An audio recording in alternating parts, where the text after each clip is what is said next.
Natural gas demand is highly seasonal, therefore, forecasting the final consumption is essential to manage the complete supply chain. Temperature is a main factor affecting home gas consumption for heating. We will analyze the correlation between gas consumption and temperature.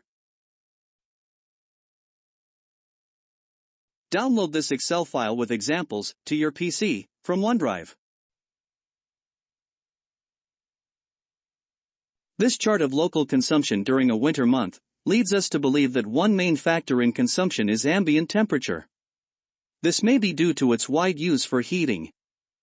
We can think of other factors that may affect consumption, such as the day of the week, so we will analyze this actual consumption data with these two possible factors.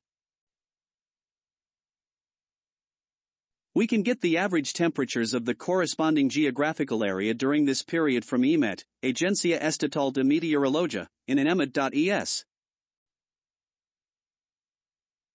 We obtain the day of the week with this Excel formula from the date.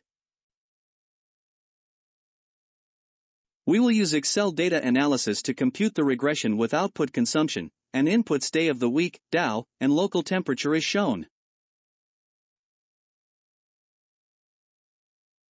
We can see a significant regression, as shown by our square of 73%.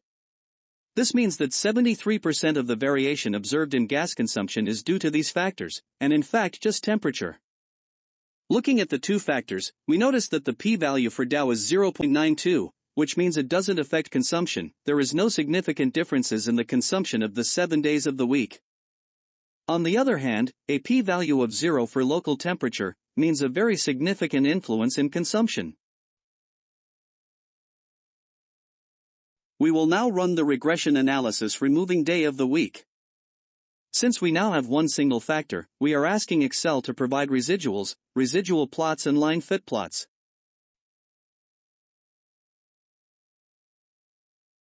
We still have an R-squared value of 0.73, which means that 73% of consumption variation is due to temperature.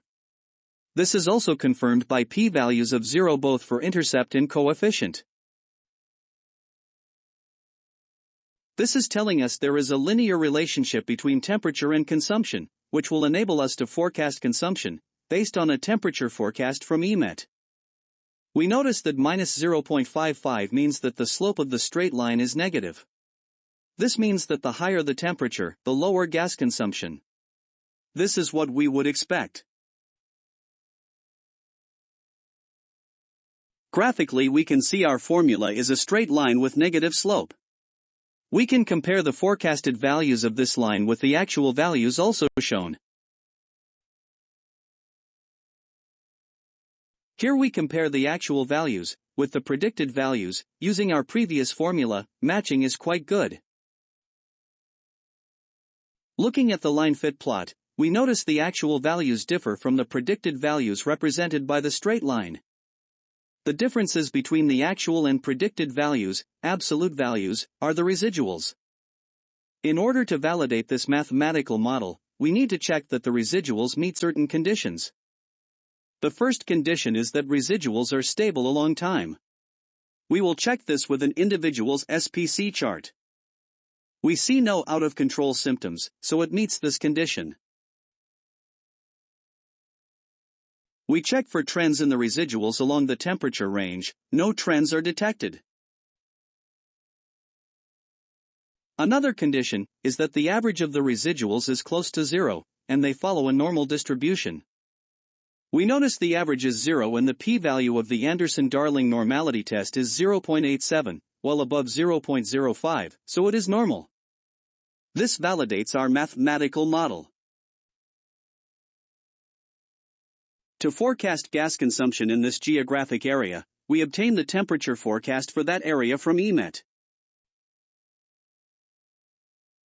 Applying the formula to the average temperatures, we obtain the gas consumption forecast for the next 7 days.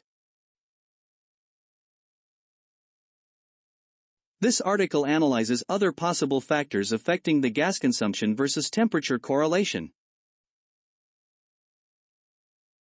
We notice a significant correlation coefficient difference between summer, minus 0.68, and winter, minus 0.83.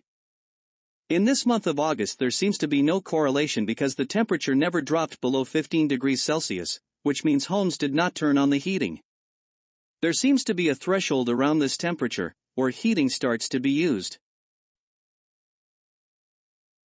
There are significant correlation coefficient differences between night and day.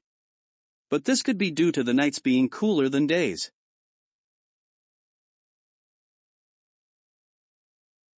These are some conclusions. Final gas consumption is highly dependent on ambient temperature. National temperature measurements can be used to calculate a regression equation for each geographic area based on the historical gas consumption in the area. These regression formulas enable a gas consumption forecast for each area based on the weather forecast. The regression formulas need to be recalculated when there is a major change in the different areas or at the international level. This correlation seems to hold if the temperature is below a certain threshold when homes start to use heating.